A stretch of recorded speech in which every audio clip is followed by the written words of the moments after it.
여러분 안녕하십니까? 정성산TV입니다. 지금 광주 5.18 사태가 발칵 뒤집어지는 충격 폭로가 터졌습니다. 지난 5월 5일 한미일보는 단독 5.18 북한 개입 황장엽 명단 YS 묵살, CIA는 알았다라는 충격 기사를 발표했습니다.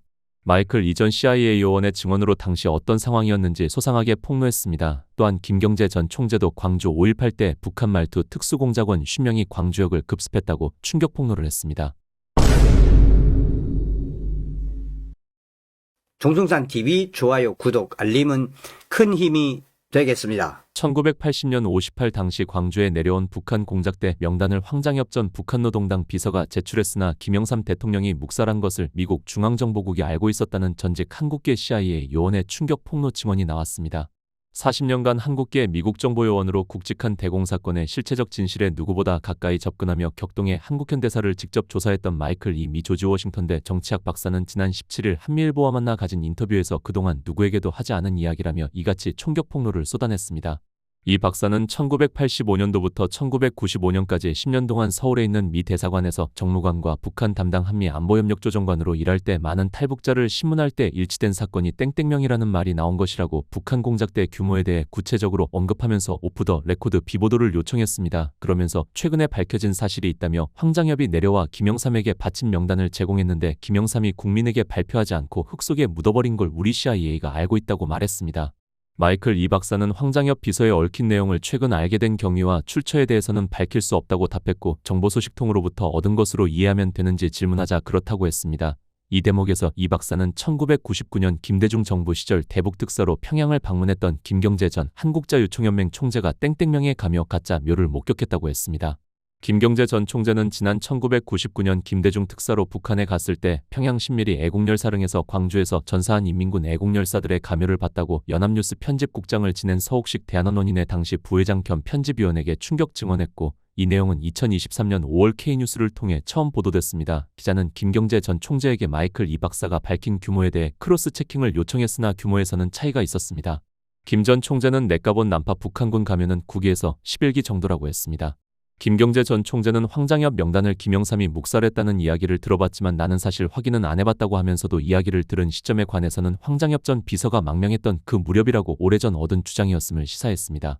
앞서 마이클 이 박사는 지난 2023년 10월 허겸 기자와의 스카이데일리 인터뷰에서 1980년 58은 1979년 박정희 대통령 서거를 기화로 북한 노동당 대남공작 총책 김중린이 이듬해 1월 지령을 내렸고 2, 3인조로 나뉜 민간 공작대가 육해상으로 광주에 침투한 뒤 대한민국 국가 전복을 목표로 고정간첩과 합세한 북한의 대남공작이었다는 취지로 증언한 바 있습니다.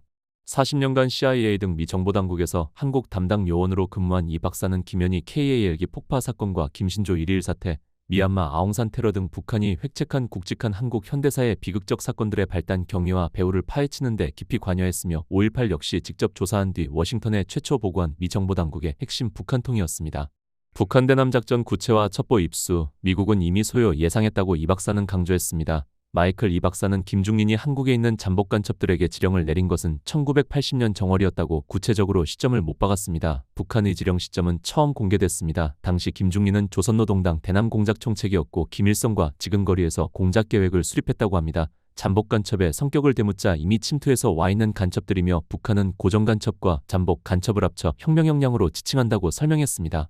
그는 최초 지령이 하달된 뒤 몇 개월 동안 계속 2인조 3인조로 침투한 뒤 남한에 잠복해 있었던 간첩들이라고 부연했습니다. 실제 5.18을 앞두고 북한의 침투 활동이 극성을 부렸습니다. 1980년 3월 25일 포항 앞바다로 침투한 북한 무장간첩선 한 척이 해군의 공격을 받고 침몰해 무장간첩 8명이 숨졌습니다. 이틀 전 3월 23일에는 한강 하류 침투, 3월 27일에는 강원도 침투 등 무장공비 출현이 빈발했습니다. 미 정보당국은 1979년 여름부터 북한의 특이 동향을 일찌감치 포착했습니다.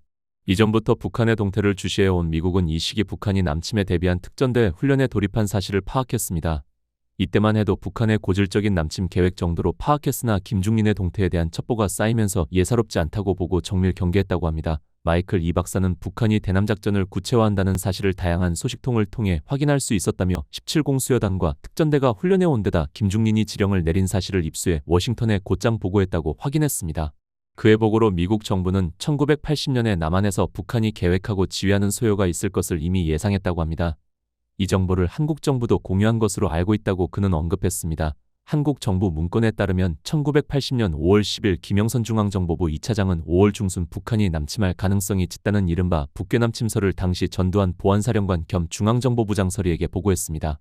이틀 뒤 우리 정부는 임시국무회의를 긴급 소집했고 중앙정보부 담당국장이 출석해 북괴남 침설 분석 결과를 보고한 뒤 군과 경찰에는 비상계엄체제 돌입령이 시달됐습니다. 정부는 북한의 징후를 계엄령 발령의 근거로 삼았습니다. 마이클 이 박사는 광주 시민 사이에 섞여 시민과 계엄군을 교란하고 싸우게 만든 세력이 규합한 경위를 구체적으로 보충 설명했습니다. 혁명 역량에 관한 부연 설명 과정에서입니다. 그는 난파 간첩 외에도 부마 사태 때 북한이 배후 조종에 내려왔던 간첩들이 북으로 돌아가지 않고 잔류하고 있다가 광주에 합류했다며 1980년 4월에 벌어진 사복 사태에도 북한이 개입했고 잔류 인원이 한 달 뒤 58에 가세한 사실을 확인했다고 밝혔습니다. 마이클 이 박사는 미국 국무부에서 기밀 해제된 외교 전문엔 북한 특수군이 왔다는 얘기가 없다며 내가 보고하면서 북한 특수군이 개입했다고 하지 않았고 대남 공작 특공대로 서술했기 때문이라고 강조했습니다. 국무부에서 기밀 해제된 문서에 따르면 5.18은 김대중 추종자들과 북한 민간 공작대원들이 개입한 것으로 돼 있습니다. 그는 밀리터리 군대가 아니다. 에이전트는 간첩이라는 뜻이라고 보충했습니다. 이어 대남공작단을 구성하면서 군인 북한인민군이 차출되기도 했지만 조직 자체는 민간 조직으로 꾸려졌고 엄선된 이들은 특수부대원들보다 작전수행 능력이 뛰어나며 고도의 훈련을 견뎌낸 이들이라고 강조했습니다. 마이클 이 박사는 5.18을 민주화운동이라고 주장하는 쪽에서 외교문서를 아전인수식으로 해석하는 것에 대해 어이가 없다고 반응했습니다. 그는 북한이 5.18 시점에 남침하지 않고 대기했다는 문장만 보고 북한이 개입하지 않았다고 단정짓는 것은 정보 분석의 기본이 안 된 처사라고 일갈했습니다. 그러면서 가장 정확한 것은 나다. 내가 이 문서의 최초 작성자이자 보고한 당사자라며 북한은 특수군 남침 계획을 먼저 수립한 상태에서 민간 공작대를 난파해 고정간첩들과 합세하도록 계획하고 행동에 옮겼고 이 사실이 기록된 CIA 보고서를 토대로 국무부가 외교전문을 만들어 워싱턴에 보고했다고 강조했습니다. 마이클 이 박사는 공작조가 주도한 무기고와 교도소 습격에 관해 4시간 이내에 전라도에 있는 17개 시군의 예비군 무기고 44곳을 탈취했다는 것은 결코 시민군 주장처럼 우발적인 일이었다고 간단히 넘길 문제가 아니다라며 전 세계 어느 군대도 이같이 하지 못할 정도로 철저히 훈련받은 혁명 역량이 동원된 것이고 사전답사를 통해 위치 정보를 다 확보한 지원 세력의 합작품이라고 못 박았습니다. 이 대목에서 폭도들을 싣고 가는 트럭 운전수가 차를 세우고 광주 시민들에게 도청 소재지 위치가 어디냐고 물었다며 고도의 훈련을 받은 북한 공작조도 낯선 환경에서 실수한 사례들이 입수됐다고 했습니다. 마이클 이 박사는 예비군 무기고 44곳을 부수고 5,408정의 무기류를 획득했으며 트럭 3대분의 폭약과 내관 도화선을 탈취했다며 170여 명의 좌익사범을 포함해 2,700여 명의 죄수가 수용된 광주교도소를 야간에 5차례 습격한 것은 시민군이 아니라 북한 민간공작대가 주도한 작품이라고 역설했습니다. 이어 이런 사건을 절대 민주화 투쟁이라고 말할 수 없다고 전제한 뒤 광주 사태를 언급할 때 광주 시민을 모두 싸잡아 폭도들이었다고 단정해서는 안 되지만 김대중 추종 세력과 유공자로 행세하는 인간들을 무고한 시민들로부터 분리해서 같은 하늘 밑에서 숨을 쉴 수 없는 민족 반역 세력을 관리해야 한다고 주문했습니다. 그는 광주 시민군이 광주 시민을 총으로 쐈다고 봐서도 안 된다고 거듭 강조했습니다. 마이클 이 박사는 총에 맞아 죽은 사람의 수가 정확하게 나와 있다며 그 당시에 한국 정부가 조사한 대로 총상 시신 116구 가운데 36구는 M16 80구는 카빈 총에 맞아 죽은 시신이었다고 했습니다. 당시 군 현대화 사업으로 진압군 계엄군에게 M16이 지급됐고 무기고에서 탈취된 총기는 카빈 소총이었습니다. 총구를 아래로 향하게 거꾸로 맨 것도 북한의 개입이 아니고선 설명하기 어렵다고 이 박사는 말했습니다. 그는 남한에는 심지어 꿩을 잡는 포스도 총구가 하늘로 개머리판이 땅으로 가게 맨다며 개머리판을 거꾸로 맨 것은 북한 공작조가 북에서 하던 습관대로 착각해 실수한 것이라고 했습니다. 마이클 이 박사는 북한군 개입 여부에 대해 북한 특수군이 5월 27일 남침할 계획이 수립된 사실을 확인했다고 밝혔습니다. 그는 북한은 1980년 여름 이전에 남조선 해방을 위한 대사변을 획책했고 서울과 마산 광주에서 동시다발적인 민중봉기를 일으키고 남조선 지하에 구축해 놓은 혁명 역량이 주도하되 표면적으로는 시민들의 자발적인 민주화 투쟁으로 표방하는 것이 1차 전략이었다며 이 불길이 전국적으로 확산되면 인민해방 시민군이 북조선에 무력 지원을 요청하는 형식을 취하고 그때 북한에서 17공 수여단과 특전부대를 난파해 6.25 전쟁 때 실패한 조국 통일의 대업을 완수하겠다는 정보를 해외 근무 중에 입수해 워싱턴에 보고했다고 말했습니다. 구체적으로 북한은 5월 27일 남침을 위해 무력을 휴전선 인근에 배치하고 대기했지만 남한 봉기가 확산되지 않았고 같은 날 새벽 계엄군이 전남도청을 수복함에 따라 특수군 투입을 포기했다고 했습니다. 그러면서 북한이 전두환 보안사령관을 끌어들인 이유를 알아야 한다고 강조했습니다. 마이클 이 박사는 박정희 대통령 서거 이후 국가안보가 위태로웠던 시기를 북한이 기회로 노렸으나 전두환 사령관에 의해 수습이 이뤄졌기 때문에 그를 겨냥하는 것이라고 주장했습니다.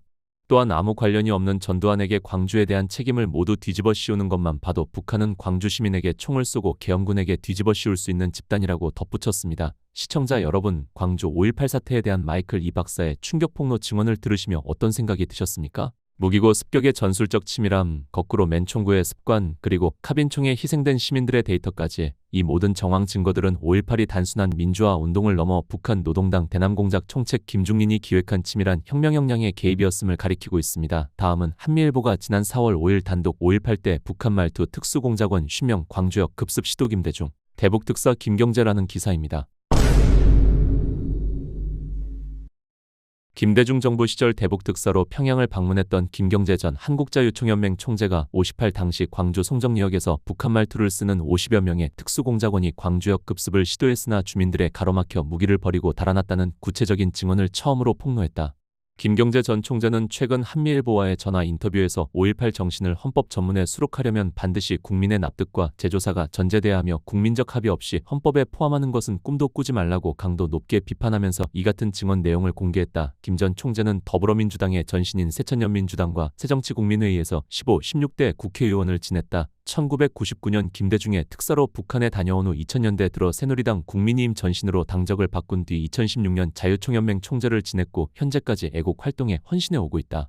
김경재 전 총재는 5.18 당시 광주 송정리역에 50여 명의 일군의 군인들이 들이닥쳤는데 전부 국군처럼 보이는 것이고 계급장 다 있고 총을 다 들고 있었다며 이들은 광주역으로 쳐들어가겠다며 기차를 대라고 했고 광주 주민들이 깜짝 놀라 도저히 못 간다고 막으면서 우여곡절 끝에 광주 진입이 불발됐다고 직접 확보했던 증언 내용을 전했다. 그러면서 그 사람들이 대다수 총을 거기에 놔두고 사라졌는데 이것도 이상한 일이고 이들은 말을 별로 많이 안 했는데 이북말을 주로 많이 사용하더라는 것이라며 그래서 지만원 박사가 얘기했던 600명은 아니었어도 한 50명 정도의 코만도 특수공작원이 왔을 가능성도 있겠다고 생각했다고 말했다. 김경재 전 총재는 기자와의 통화에서 코만도는 아놀드 슈왈제네거 주연 영화의 제목에서처럼 특수훈련을 받은 요원의 의미로 사용했다고 보충 설명했다. 송정리역은 1980년 5.18 시절의 옛 지명이며 2009년 송정역으로 명칭이 변경됐다.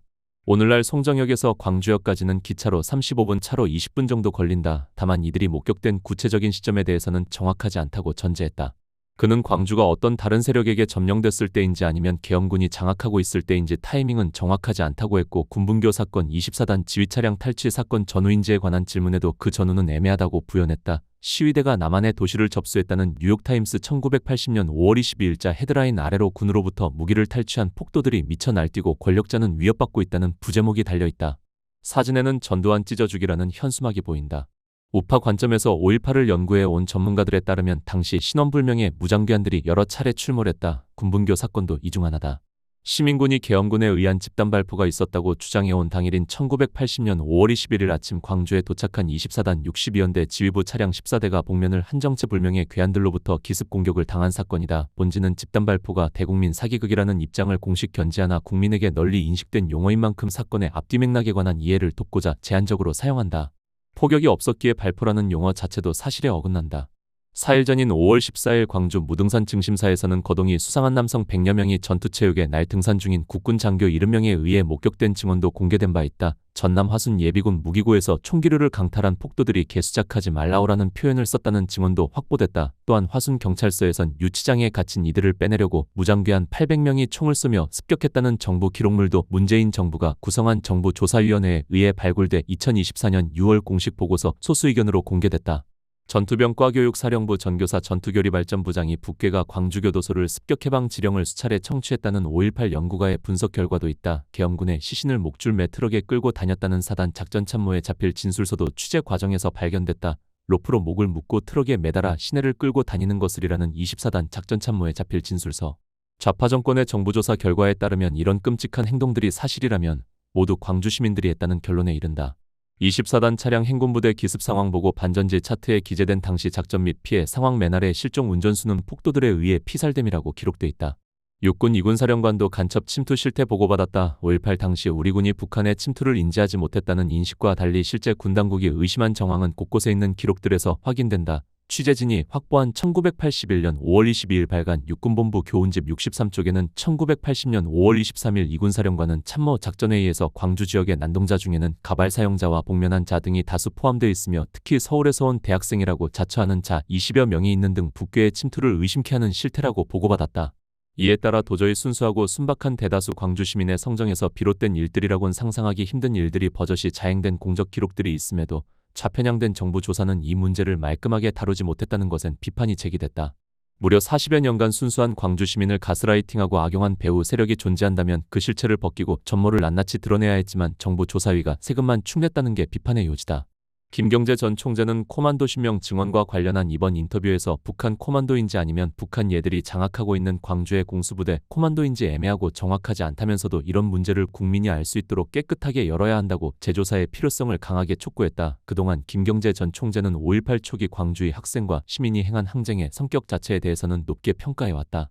이는 북한 개입 가능성에 대한 분석을 근거로 민주화운동 자체가 아니라고 봐온 보수일각 5.18 연구가들의 관점과는 크게 차이가 있다. 김경재 전 총재는 호남 기반으로 국회의원을 지낸 전직 거물급 원로로서 5.18 유공자 명단이 공개되지 않고 광주시장이 임의로 선정하는 현실에 대해 강한 문제의식을 공유하고 있다. 특히 현역 국회의원들이 현 이재명 정부 여당의 헌법 개정안을 지지한다면 역사적으로 부끄러운 행위로 평가받을 것이라고 공개 경고하고 있다. 그는 광주의 진정한 영웅은 진정한 영웅으로 모시되 광주 5.18 현장에 있지도 않았던 가짜 유공자는 빼야 한다면서 광주를 깨끗하게 만들고 난 다음에 헌법 전문에 올리든 말든 해야 될 것 아닌가라고 개탄했다. 김경재 전 총재는 기자가 스카이데일리 시절 5.18 북한 개입 시리즈를 취재할 당시에도 여러 차례 민주화운동에 성격이 있다는 지론을 피력하면서도 동시에 외부 세력의 개입 가능성에 대해 훗날 말할 기회가 있을 것이라며 부인하지 않고 여지를 뒀었다. 그 보따리의 일부가 이번에 공개된 것으로 보인다. 1980년 5월 21일 정오 무렵 흰옷 남성 뒤로 신혼미상의 장정들이 해남 경찰서를 습격해 무기를 탈취하고 있다. 앞서 김경재 전 총재는 지난 1999년 김대중 특사로 북한에 갔을 때 평양 신밀히 애국열사령에서 광주에서 전사한 인민군 애국열사들의 감효를 받다고 폭로했고 연합뉴스 편집국장을 지낸 서옥식 대한언론인회 당시 부회장 겸 편집위원이 2023년 5월 K뉴스에서 이 내용을 처음 보도했다. 김 전 총재의 유력한 증언은 법원에서도 받아들여졌다. 지난해 10월 30일 광주고법 민사일부 고법판사 이혜영 조수민 정재호는 지만원 박사에 대한 항소심 판결문 12쪽에서 5.18 민주화운동 당시 북한의 소규모 공작원 또는 고정간첩이 활동했을 가능성이 있다고 볼 수는 있다는 문구를 처음 공적 기록에 적시했다. 이번 소식 잘 시청하셨습니까? 정성산TV는 2024년 9월 28일 유튜브 수익 정지되었다가 14개월 후 작년 2025년 11월 8일 수익 창출이 허락되었습니다. 정성산TV는 현 광고료 월 수익이 매우 적습니다. 이해 간절히 부탁드립니다. 드디어 정성산TV 스토어가 오픈되었습니다. 모든 제품들은 정성산 감독께서 직접 상품성을 확인한 제품입니다. 여러분들이 애용해 주시면 방송 제작에 큰 도움이 됩니다. 많은 애용을 간절히 바랍니다. 다음 시간에 뵙겠습니다. 멸공.